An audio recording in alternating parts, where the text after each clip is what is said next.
This video is going to show the shaker and amplifier running with the VR controller. We're going to run 4 modules, 4 profiles, one of them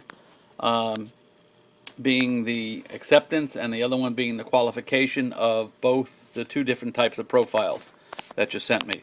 Right now we're running the system check, which is a low-level test that basically tells us we have control.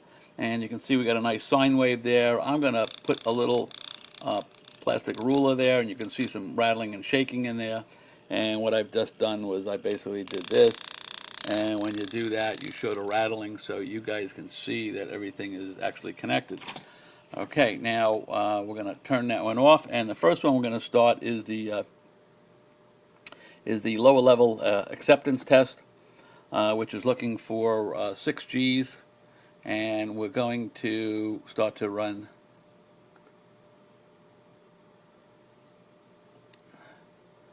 that test. You can see and hear the shaker, hopefully, coming up. This is got low displacement, so it's going to be hard to see what's going on. But see that yellow flag there? Okay, as soon as it goes into green, that means we are at and in the test range of the profile. I'll try to get you a little bit there. You might see a little bit of the popping from the... Very difficult to see with that low-level type testing. Okay, the next one we're going to run is the same test, but the qualification test, which has the 12 G's. And that one we're going to see and hear a little bit more activity because of the G-force again. And we're coming up to profile. You can hear and maybe see a little bit of the popping on the shaker on that. Okay, as you can see, we're coming up to profile. And we'll be there right now. Everything turned green, and you can see that we are right in line with the profile. We're going to stop that one, and the next test we're going to run is the higher level test, G-force test. We're going to run the acceptance profile, and you can see the profile there. And the test is coming up to speed.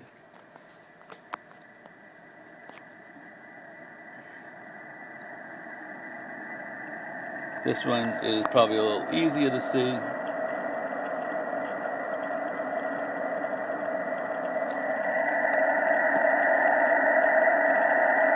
Hey, you probably got a little bit of reference there. By the way, these bolts are bolts that we install when we remove the head of the shaker, so that we can lift it out and move it around. Also, we use those as stabilizing feet, so we don't put any pressure up here when we turn the bottom over, and we do work on the bottom unit, check the bearings, and basically recondition the shaker.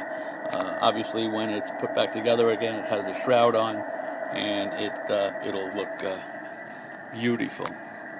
Okay, there's the test up at profile, and you can see that we're right there in specs. Okay, the last test we're going to run is this high level test, and this one is the qualification test, and that one looks to put out the highest G's at 12.6, and we're going to hear a lot of rattling and see a lot of noise on this one. I hear a lot of noise and see a lot of rattling.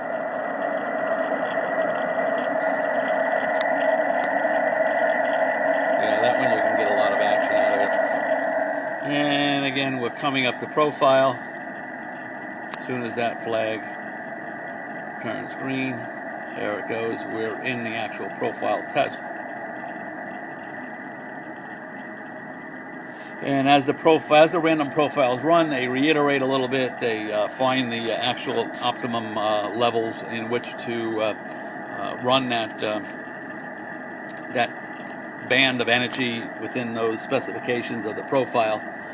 So it's constantly learning, and it's getting these two numbers down as pretty tight, considering it's a random test. But you can see the peakiness starts to drop out, and we start to stay all within spec. Okay, this concludes the VR testing